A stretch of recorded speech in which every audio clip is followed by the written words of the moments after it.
apa yang akan jadi kat kereta korang kalau korang lama tak servis. First thing first, kalau korang lama tak servis, minyak hitam korang boleh kurang ataupun dah kotor sangat.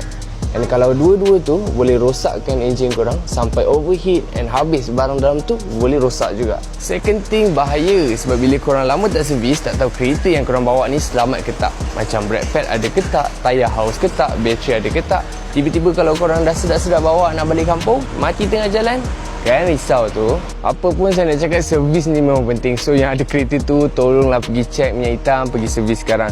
Kalau tak, kereta korang memang dah tak lama dah. And yang mencari bengkel servis kereta-kereta konti, dekat Motor Auto House kita ada buat.